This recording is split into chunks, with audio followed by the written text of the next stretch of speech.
గౌరవ ముఖ్యమంత్రి శ్రీ రేవంత్ రెడ్డి గారి నాయకత్వంలో ప్రజా పాలన ఇందిరమ్మ రాజ్యంలో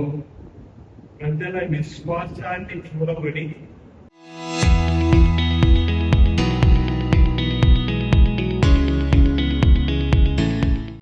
ముందుకు పోతున్నటువంటి పరిస్థితుల్లో మొదటి ఆఫ్లో మనం సక్సెస్ఫుల్ పరిపాలన అందించి ప్రజామోదం పొంది ప్రజా విశ్వాసం పొంది ఈ 2.5 సంవత్సరాలు ఏ ఎన్నిక వచ్చినా ప్రతిపక్ష పార్టీలైన బారాస భాజపాలకు తగిన రీతిలో సమానం చెప్పేటువంటి సందర్భం ప్రజల మనం తీసుకొచ్చిన సందర్భం ప్రజల ఆమోదం పొందినాం ప్రజల విశ్వాసం పొందినాం మొదటి ఆఫ్లో సక్సెస్ అయినమాట మాట చెప్తాం ఫెయిల్ అయితే ప్రతిపక్షాలు ఏ ఎన్నిక వచ్చినా ప్రజలు వారిని తిరస్కరించేటువంటి భాజపా కానీ బారాస కానీ నిన్న రోజు ఓవైపు కేటీఆర్ కానీ మరోవైపు కొందరు కాంగ్రెస్ పార్టీ ప్రభుత్వం పైన చేసినటువంటి అసత్య ప్రచారాలను పంచి అబద్ధాలను మనం ఎప్పటికప్పుడు తిప్పికొట్టేటువంటి ప్రయత్నం చేసే సందర్భంలో మనం ముందుండాలని సందర్భం చెప్తున్నాం వారి హయాంలో డబుల్ బెడ్రూమ్ అని ఇవ్వని సందర్భం వారి హయాంలో పేదలకు ఒక్కరు కూడా రేషన్ కార్డు ఇవ్వలేని సందర్భం వారి హయాంలో సన్న బియ్యం ఉందని వారి హయాంలో పేద ప్రజలకు పడుతున్నటువంటి ఇబ్బందిని మీరు అందరికీ కూడా గమనించలేదు రైతులకు అన్ని బంద్ చేసి ఒక రైతు బంధించి గొప్ప చెప్పుకునేటువంటి పరిస్థితి తీసుకొచ్చినటువంటి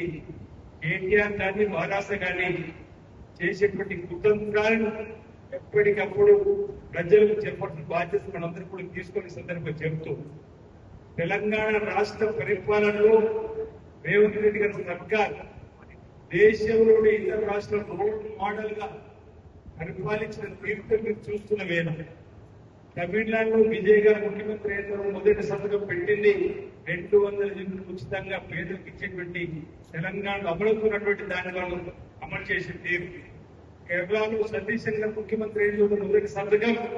ఆడపిల్లలు ఆర్టీసీ బస్సులు ఉచిత ప్రయాణం చేసేటువంటి అంశం పైన కేరళలో మొదటి సంతకం పెట్టే తీరు అంటే తెలంగాణలో ఉన్నటువంటి పరిపాలన ఇందిరమ్మ రాజ్యం ప్రజాపాలన మొదటి హాఫ్ సక్సెస్ఫుల్ అయి ఇతర రాష్ట్రాలు రోల్ మోడల్ అవుతున్న వేళ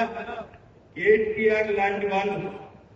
మధ్య భ్రమించి మాట్లాడుతున్న మాటలు మనం ఎప్పటికప్పుడు ప్రజలు చెప్పాలి మొదటి హాఫ్ లో ఫెయిల్యూర్ అయింది ప్రతిపక్షంగా మీరని మనం చెప్పాల్సిన అవసరం ఉంది మొదటి హాఫ్ లో సక్సెస్ఫుల్ స్టోరీని తెలంగాణలో ఇందిరమ్మ రాజ్యంలో ప్రజాపాలన ప్రజల ఆమోదం పొంది ముందుకు పోతా ఉంది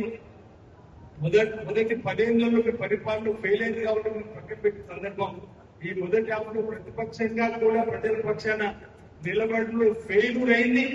బారాస భాజపా రాష్ట్రం చెప్పేటువంటి మాట మనం చెప్పేటువంటి ప్రయత్నం చేస్తున్నాం ఈరోజు పేద ప్రజల కోసం చేసేటువంటి కార్యక్రమాలు ఓవైపు రాహుల్ గాంధీ గారిని విమర్శించే ప్రయత్నం చేస్తున్నాం ఈ తెలంగాణ ఖచ్చితంగా సోనియా గాంధీకి బదులుగా